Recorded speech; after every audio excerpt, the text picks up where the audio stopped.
Welcome, my bath friends forever, my BFFs. Let's talk about one of the most important things when it comes to selling bath bombs, the labeling, the correct and proper labeling of bath bombs and cosmetics. And since I live in the United States, this is going to be based off the US. So I apologize if you're not in the US and this is not relevant to you. Maybe you can still learn something from it. I don't know if there's any way to apply it, but anyway, that's because I live in the US. That's all I know. So let's dig into this labeling bath bombs and cosmetics for sale in the US.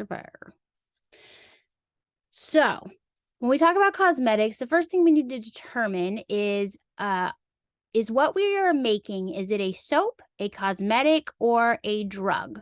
And I know you're like, drugs, what? But yes, soap, cosmetic, or drug. So the way that is determined is generally based off of what the product is made of, what the product is labeled as, and basically what we think or what our customers think the product should be used for. For soap, if something is soap, then it must consist of the alkali salt of fatty acids.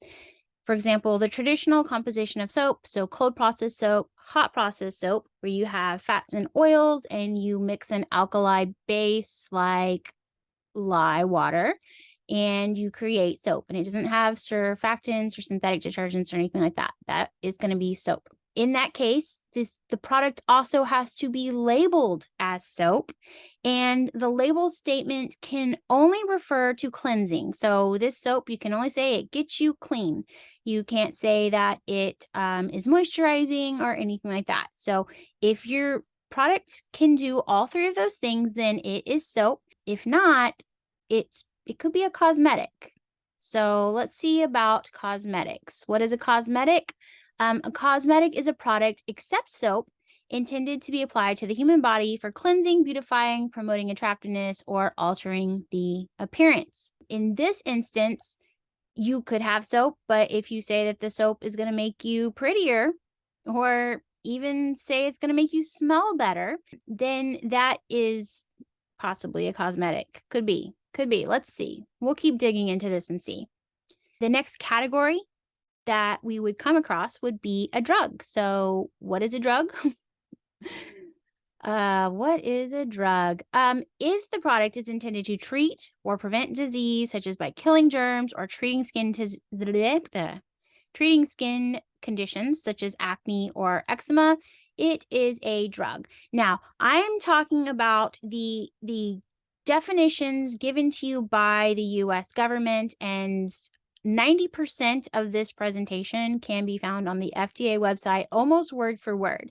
I literally just cut and pasted a lot of it, but I tried to make it make sense because the FDA website is like it's like a real cluster F, it's like things are all over the place. It's real hard to find, like, just want a straight answer. It's real hard to find it. Another thing that's really important, it's so important, is that what people think matters. And I hate this, but it's true. Honestly, what people think that your product does is actually in some ways more important than what you say that it does. And this little quote right here, directly from the FDA website. I did condense it a little bit because it was like real cumbersome and wordy. So I condensed it, but this is almost word for word. So the courts, in deciding whether a product is a cosmetic, a drug, or both a drug and a cosmetic, have relied principally on the consumer's perception of the meaning of the label and less on the interpretation of the meaning of the label statement by the labeler. So that's a lot of words. And basically what that means is that if you have a product and you have a charcoal sugar scrub, a charcoal body scrub, and somebody comments like, wow, I love this, it's really great for my acne. It could be great for your acne. it could definitely be great for your acne. If you have a body butter and you're like, oh my gosh, this like cleared up my sister's eczema and my son's eczema, and like everybody I know is like their skin is so much better because of this. You still can't say that it treats eczema. You still can't say that the other one treats acne. And what I would experience is that people would come to my website or my Facebook and they would leave a review, and I would love it because they would leave a glowing review, but they would say something along the lines of, I love this stuff. It cleared up my eczema right away. It's great.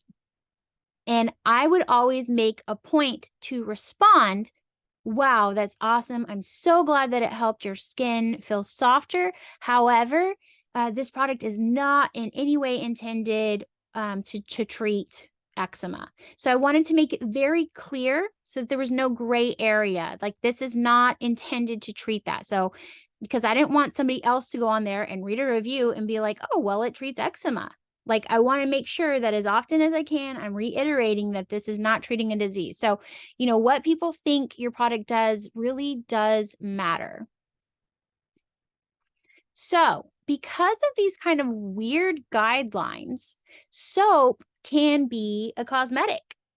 Soap can be a cosmetic if it makes cosmetic claims. So, if soap claims to be moisturizing, deodorizing, skin softening, those are all cosmetic claims, and that would make it a cosmetic.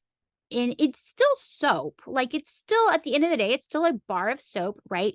But that soap will now need to follow the cosmetic labeling laws rather than the soap labeling guidelines and laws. And we'll go into what those differences are in just a second.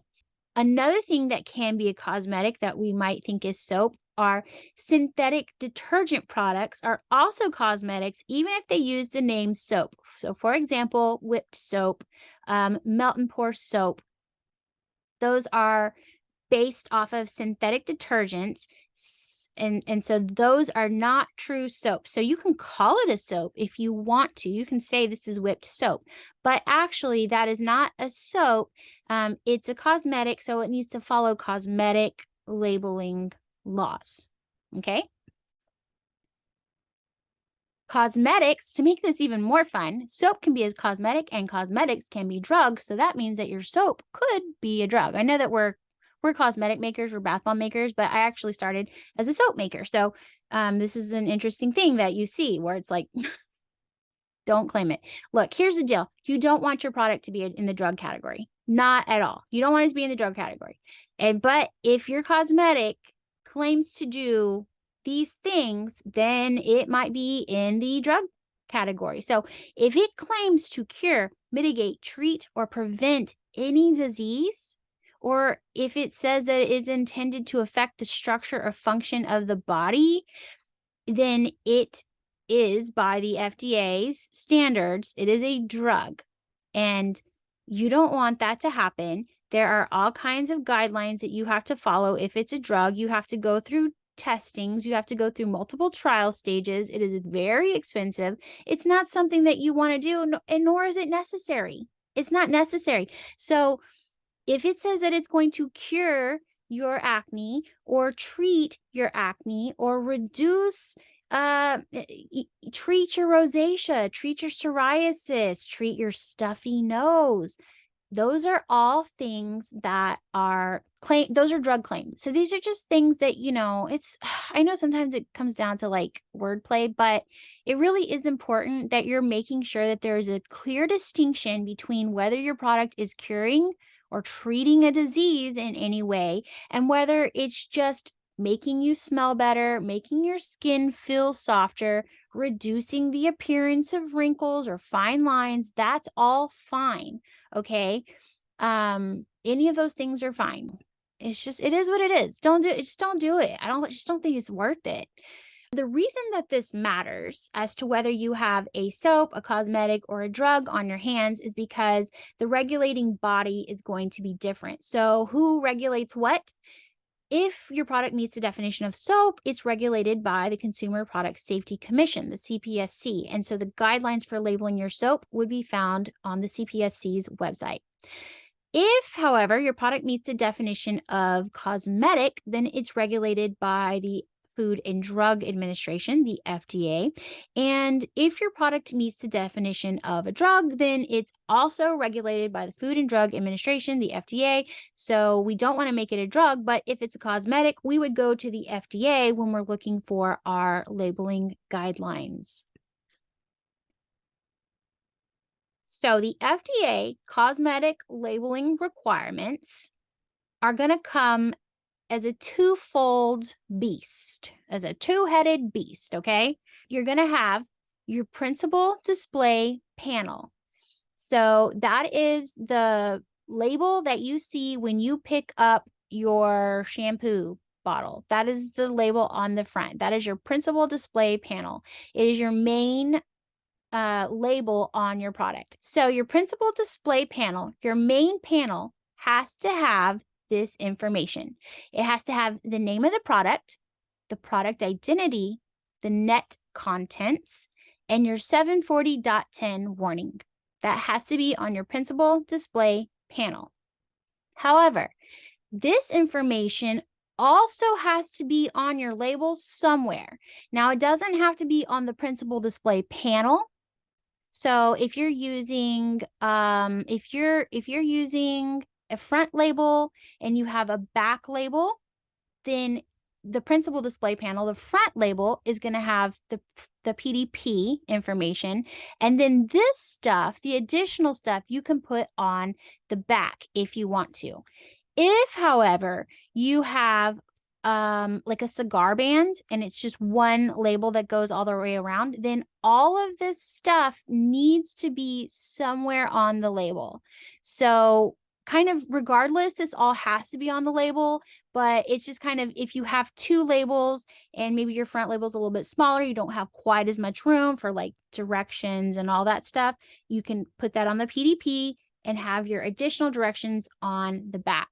And I didn't say this in here, but look, there are way more guidelines than what I have time to go into on this video. So the additional things that you would need to have in addition to your PDP, right? The additional information you need to have is your directions for safe use, any further warnings, the name and place of business, your ingredient declaration, and any other required information. And we're going to break this down. So we're going to actually break this down with a real world example. I'm going to use a label from Scandalous Soap because they don't sell anymore, but you know, we're going to see if my labels are in compliance. I think they are, but we're going to double check and make sure that my labels are in compliance. And basically, we're going to break these down each item at a time. So the first thing that you need is the name of the product. And this one is called Blood of My Enemies. Now, you can call your product anything you want. Probably. And I'm going to add this as a little caveat. When I first started selling product, I understood what I was kind of, I don't know if I was told this or if I read it. I don't know where I came up with this. And I think this is like a common, what do we call it? Old soaper's tale. It's not an old wives' tale, but like an old soaper's tale.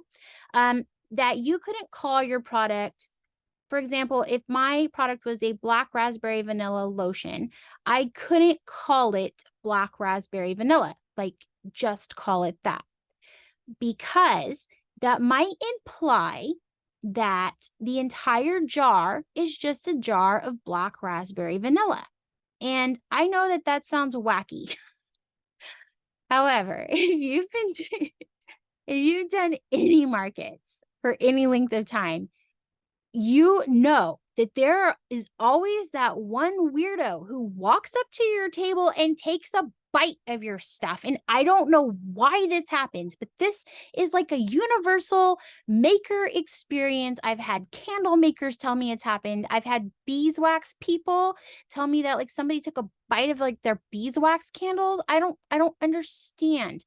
and it happens to soapers. It happens across the board. I had somebody take a lick of body butter. Like, what the heck? Okay. So while it sounds wackadoo, it happens where people are just like, oh, black raspberry, I'm just gonna eat it. Okay. But and that is what I believed. That's what I was taught. That's what somehow down the grapevine, that was the information that was passed on to me.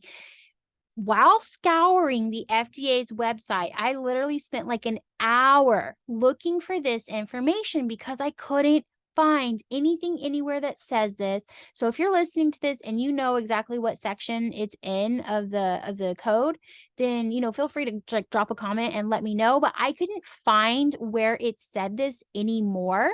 So it could be that that is no longer a thing, but it also could be, like I said, that the FDA website is extremely hard to navigate.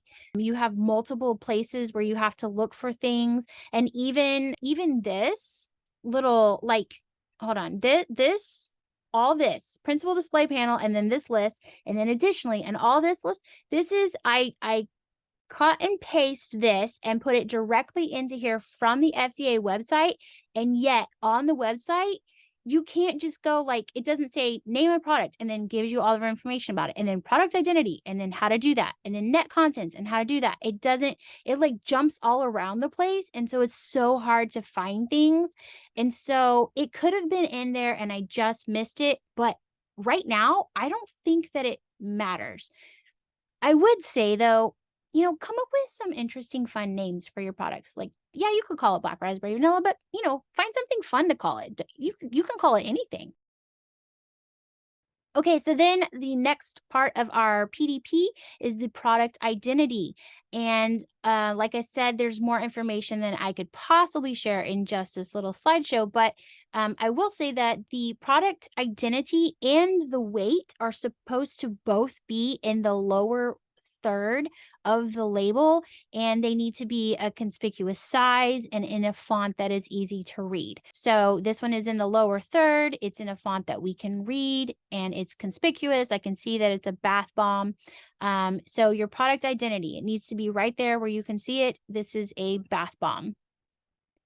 Interestingly enough, the product identity can be expressed in terms of common or usual names of the cosmetic, a descriptive name, or when the nature of the cosmetic is obvious, a fanciful name. Now, I have never come across anything that was so obvious that I could just use a fanciful name for it and my customers wouldn't ask me what it was. So I don't know what product that is that you can do that with, because I had people ask me how to use soap. So I don't know what that is. But apparently, if you have something that is just so obvious that you don't need to tell people that it's a bath bomb, like that they'll know, then you can call it a fanciful name if you so wish. Thus saith the FDA. So the next thing is going to be our net contents. So right there, you can see I have 4-ounce net weight, and then I have it in grams, 113 grams. So weight in the United States for our product is expressed in terms of pounds or ounces, and net contents may additionally be stated in the metric system. Thank you, government, for letting me do that. And the term net weight or net wit must be used. So you have to say that is the net weight. And let's talk about net weight for a second. Net weight is the total weight of your product. It's the total weight of your product after its cure. If you make soap, you know that soap cures, but bath bombs also cure. They lose a little bit of weight from the time you make them to the time you package them. So bath bombs will also cure. So you need to be using the total weight of your final product. The other thing is that if you have, let's pretend that this is the blood of my enemies and it's not a bath bomb, it is a body butter. And I have a 4-ounce jar that I'm going to be putting my body butter into. So a lot of cosmetic makers will do this thing that I'm about to describe, and I don't think that it's a great practice, but I'm going to tell you about it. So you have your scale, you take your 4-ounce jar, you put it on your scale, and then you feel up, you fill up your jar to exactly 4 ounces according to your scale, and you put the lid on. The reason that I don't agree with doing this is that a lot of times these jars can actually hold, say, 4.2 ounces. Usually a 4-ounce jar, a 6-ounce jar, an 8-ounce jar, whatever the volumetric weight that it claims to hold, it can usually hold more product than that. So I would highly encourage you to fill your jar to where it's full. And if you want to mark your labels as 4.2 ounces, then by all means do so. I would normally just say 4 ounces and allow it to understate what was actually in the jar. So you can understate, you can say that it's 4 ounces and it's actually 4.2 ounces. What you can't do is you can't overstate. So you can't say I have 4.2 ounces in this jar, but it actually has 4 ounces. That is not allowed. So basically, if you're going to, you're going to cheat somebody, you got to cheat yourself. Okay. Here's why I encourage you to just fill the jar up, because the perception of the customer is that they open a jar and the jar is not filled. And there's a gap between where the product is and the top of the jar. And while they paid for 4 ounces and they got 4 ounces of product, that's actually what they got, and the label says 4 ounces, to them, their perception is that they got cheated or somehow they didn't get as much product as they should have gotten. And it's unfortunate. Like you can't explain to people like, no, you really did get that much. I had somebody that I wholesaled from once, and I got some of their product to put into one of my boxes, and all of the face creams that I got, they were very expensive, very nice face creams, but they were all like half filled. And it was really upsetting for me because I was like, I can't give these to my customers half filled. They don't care that it's an ounce in there. Like, they don't care. They care that the jar is not filled.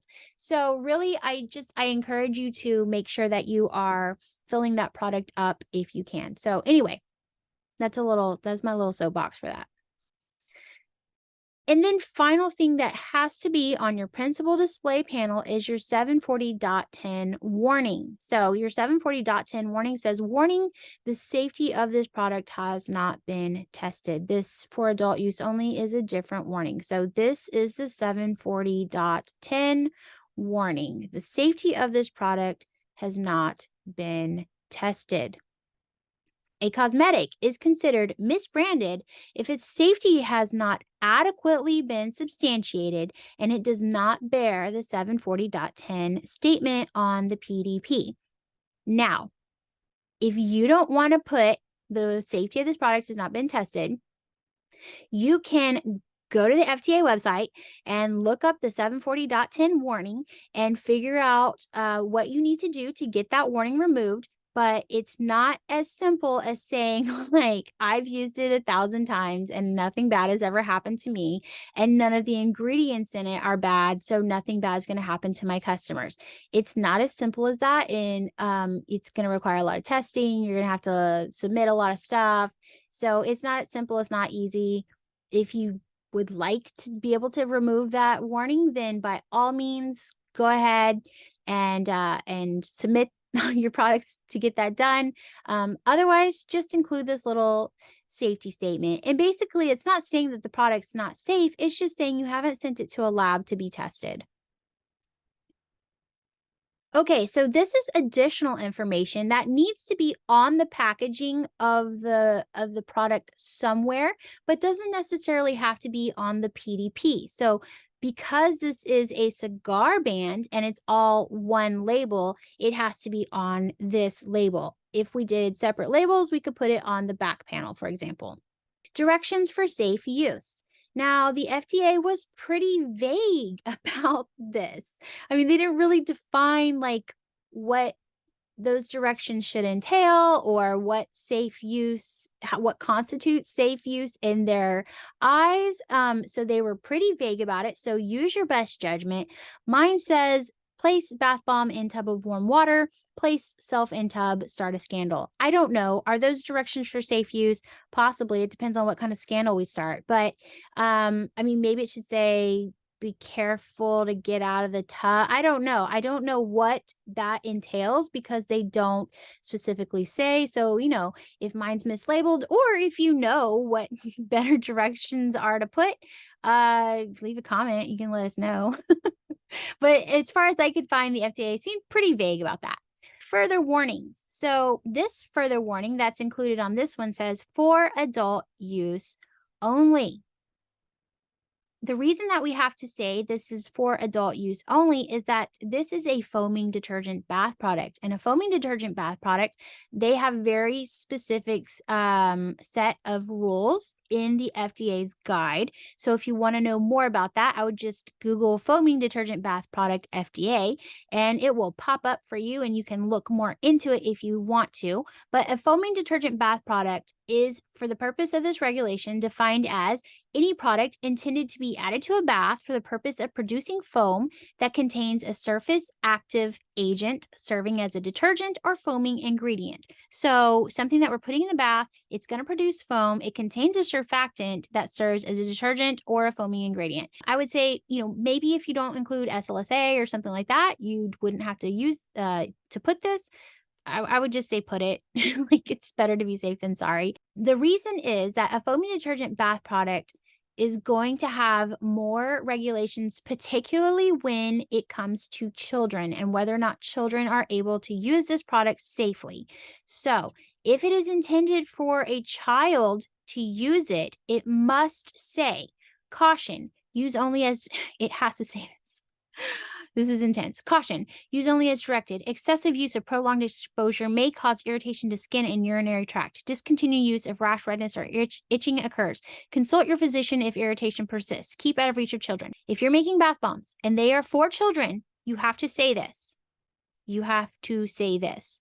Otherwise, you can say that your product is intended for adults and just say for adult use only. You can also say keep out of reach of children.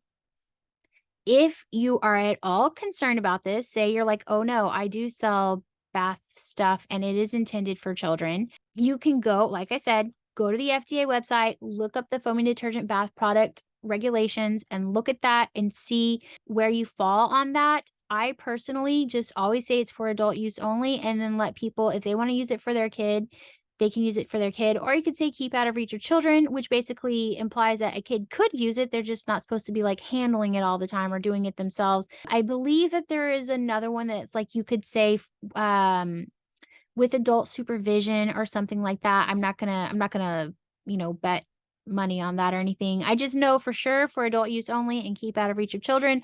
Those are the two warnings that would keep your booty safe.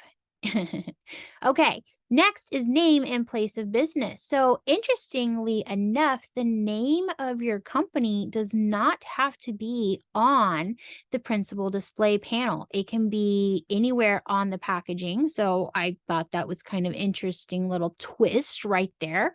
Mine's going to go ahead and be right there just because I'm not trying to hide it. Scandalous Soap Company. There's the branding. And then the place of business. Now, this is the place where your business does its business. This is the place where you make your product. So mine says 829 Grove Street, Deer Park, Texas, 77536. I don't live there anymore, so don't come find me there, but that's a valid address. So you want to see the people that bought my house, you could go there. The address, maybe that of the principal place of business, and must include the street address, city, state, and zip code. So we have the street address, city, state, and zip code. A P.O. box will not suffice. A P.O. box is not acceptable. I see people all the time. They're just like, well, I just use a P.O. box. Okay, well, you're doing it wrong. And look, you can do it wrong if you want to. I try to not do it wrong. I try to do it correctly. I will say that in all the years I made soap, sold soap, made bath bombs, sold bath bombs, I never had a random person come to my house. I never had a random person look up my address and come to my house. I did have people come to my house, but it would be like they were an established customer and they had picked up from me before, and they would like drive to my driveway. It'd be like 8 a.m. And I'd be like, I am not even dressed yet. What are you doing here? So I did have people come to my house, but that's only because I had let them there before. Never did I ever have somebody come stalk me and find me from my labels like this. And honestly, I think that if somebody's going to stalk you, they're going to be able to find you. A bath bomb label, not really gonna, they're gonna be able to find me. But whatever. That's just my take. My take is that you should follow the ingredient laws, the labeling laws. If, however, you don't want to put your address, you can.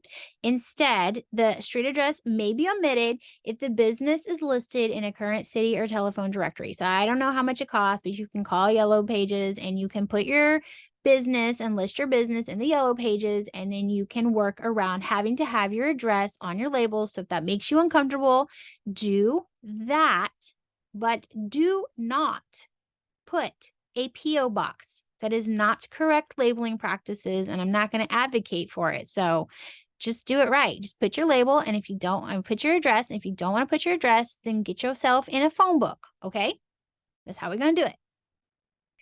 Another thing that we need to put is our ingredient declaration, and this needs to be in descending order. So basically, the most and biggest ingredient in our recipe is going to be baking soda, sodium bicarbonate, and then the smallest amount of anything that's going to be in this label is going to be the cocamidopropyl betaine. So it needs to be in descending order. Now, when you get below the 1% threshold, so I'm going to guess right here, probably the lakes. Once we get right here, we're probably below the 1% threshold. And at that point, below the 1% threshold, you can put them in any order that you want. But before that, it needs to be in descending order. So this was very interesting to me. The ingredients must be declared in a descending order of predominance, which we covered, but you can use, I pulled this straight from the FDA website. Okay, so don't come at me. You can use common names, names recognized by customers, chemical names, or the CTFA, Cosmetics, Toiletries, and Fragrance Association name. Now, when I was coming up, I was told you had to have the inky name or the scientific name. So sodium bicarbonate and baking soda. I was told you had to have that. Period. You had to have it. You had to have both. You didn't have to have both, but you had to have it. And I always put both because, I mean, sodium bicarbonate, a lot of people know what baking soda is, but adenonsi gregoryl, that's just cream and tartar. But you got to say that it's cream and tartar. Otherwise, these people might not be knowing, and it sounds scary for them. Persea gratissima. Oh my God, what is that? That's avocado oil. Oh, okay. So I always put the common name along with the scientific name or the inky name. And I don't know that that's required. From what I found on the FDA website, it says that you can use common names, or you can use the chemical name if you want to. The CTFA is also a really good resource. So you can Google Cosmetic Toiletries and Fragrance Association, CTFA. I think it's like the names list or whatever. You can Google that. It pops up on Google. It's like the first thing right there. It's like a gazillion pages long. A lot of it is stuff that you don't care about. I don't care about. You can scroll down like a third to the last 1/3 of that document, because it's free to access online, and it will give you a big list of everything you can imagine and what it should be called. And I only looked up avocado oil because, like I said, it was like a massive document. But avocado oil, it had it listed as the proper label for it was avocado oil. So I don't know that this way that I've been doing it for all this time, I don't know that it's necessary. And that's why I say there's a lot. I don't know if I've said that yet. I will say it right now. I'm going to say it. Okay. There's a lot of misinformation out there. Okay, there's a lot of misinformation out there. If you need to have an answer, you go to the source. And in this case, it's the FDA. And I know that she's a hot mess, but you got to go there. Okay. Any other required information is the last thing that is also going to be required for this. Well, it's for the additional information, but this all has to go on this one label for me. So any other required information, now I don't have any other required information for this bath bomb, but examples of this would be aerosols. Aerosols have some pretty intense guidelines that have to be followed. Choking warnings if you're including toys, and then you need to make sure that the toy is within a specific size range. You might need to put an age restriction or a choking warning.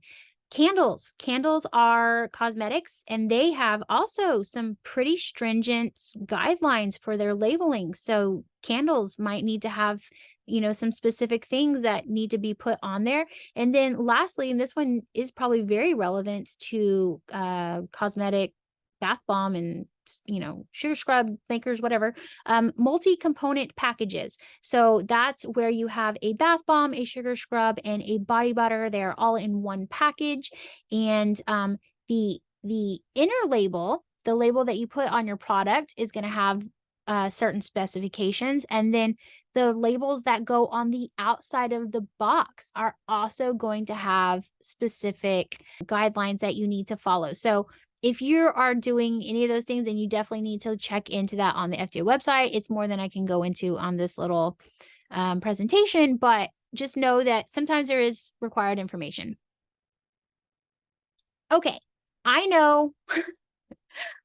I heard you the whole time. I heard you. You were sitting there and you were mumbling, and like every now and then you like huffed and you were like, what about Lush? What about Lush? How does Lush get away with it? Why does Lush get to just do whatever they want? I hate it when these big companies can just do whatever they want, and us little guys are having to follow the laws, and Lush can just go off and do whatever the heck they want.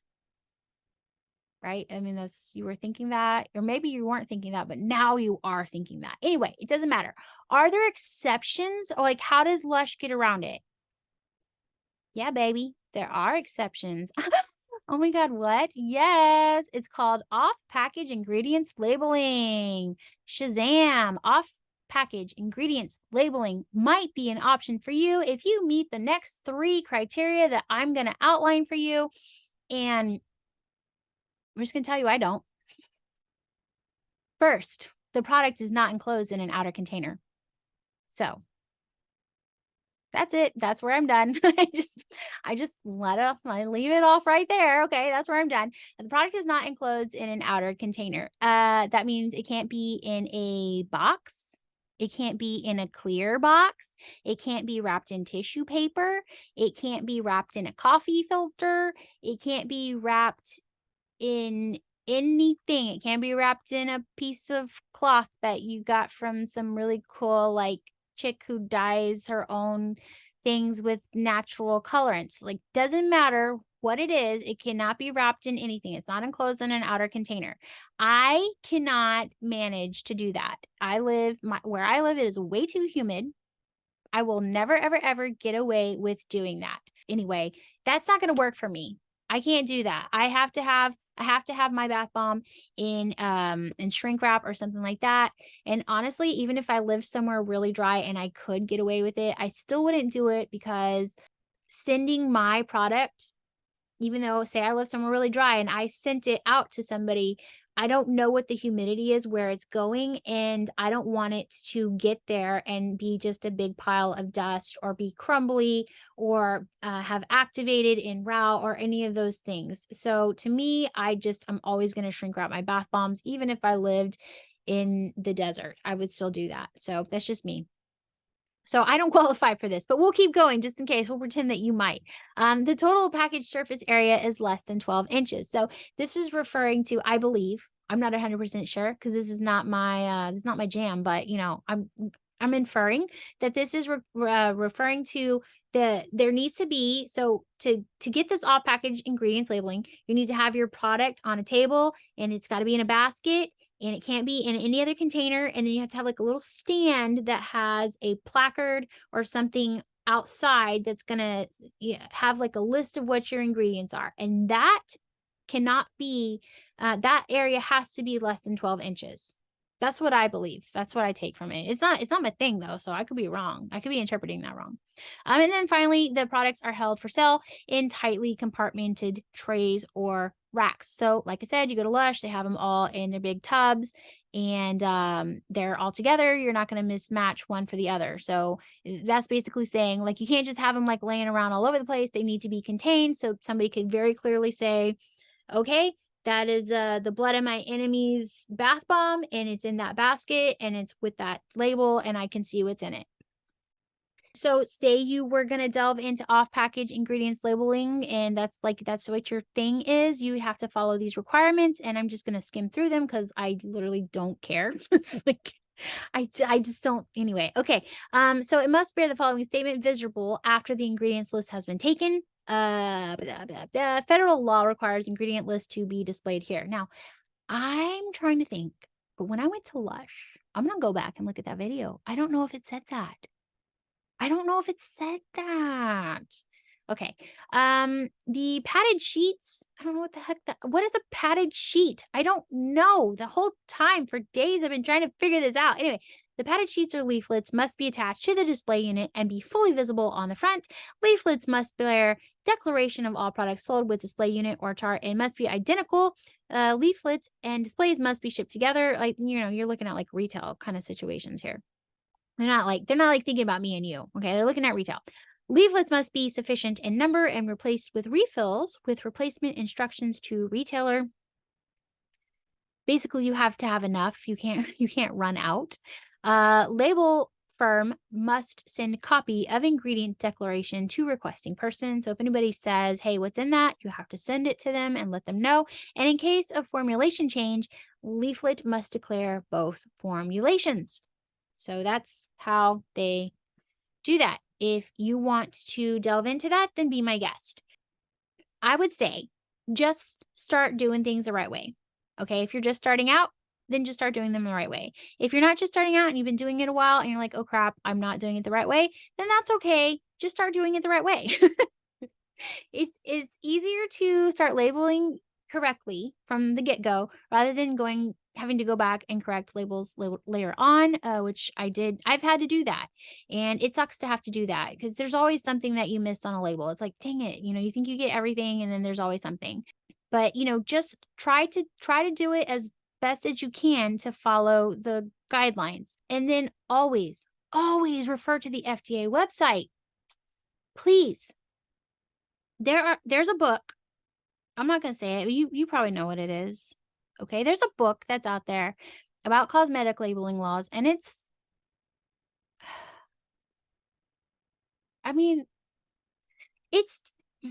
here's the thing. It's been years since I've read it. So I'm trying not to pass judgment on it. It's been years since I've read it. I just remember at the time buying the book and being like, okay, this is going to answer all my questions. And then getting done with the book and being like, I don't know. I still don't know what I'm supposed to do. Like I didn't feel like there was a very clear guideline, especially for bath bombs. I think maybe there was probably some pretty good information for other products, but I felt like bath bombs I didn't know what to do about bath bombs, or how to correctly label them.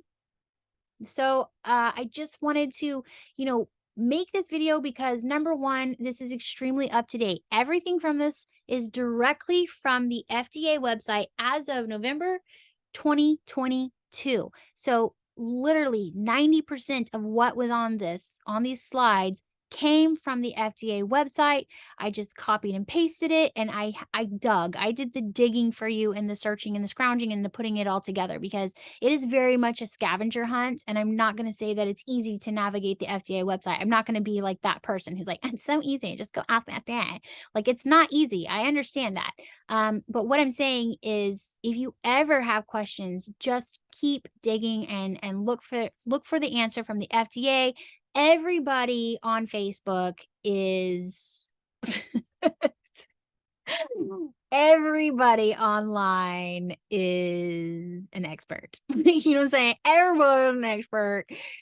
I'm not claiming to be an expert. I'm just passing along the exact information that I found in as clear and a concise way as possible. But I would definitely not claim to be an expert. I'm sure my labels don't 100% fit the bill. And there are other guidelines, like I said, that I didn't even go into, like about how big your font should be, or could, how big your warnings have to be, and the exact size of your label. I would say for the most part, make sure that you can read what's on there. As long as you can read what's on there, you're probably good. And, mind your P's and Q's, do what you're supposed to do, follow the law, and you'll be okay. All right. So I hope that this was helpful for you. I wish that I'd had something like this a long time ago. So I hope that it was helpful for you. If you guys want to, now look, I've talked about how I plan on doing these kind of 3 cycles, like going through this cycle where we have a make along, we have a month of decorating, and then we have a month of sales and selling. And there was so much this month that I wanted to get to, I just didn't have time, but I really wanted to cover the basics like cost of goods and labeling. So I really wanted to cover those because I felt like those were most important. And so I think that we hit some important things: how to set up your market stalls, how to set up your tables. If there's something that you want to see next month, I would love to talk about logos and branding. I would love to talk about that kind of stuff. So that's kind of like in the back of my head. But if there's something that you're just, really itching for the answer for, let me know, and I will try to add that to the queue for next month. But also know that there's so much I want to give you guys. I just can't give it to you all at one time, but I'm going to do my best. Thanks for hanging out with me. And as always, my darlings, happy making.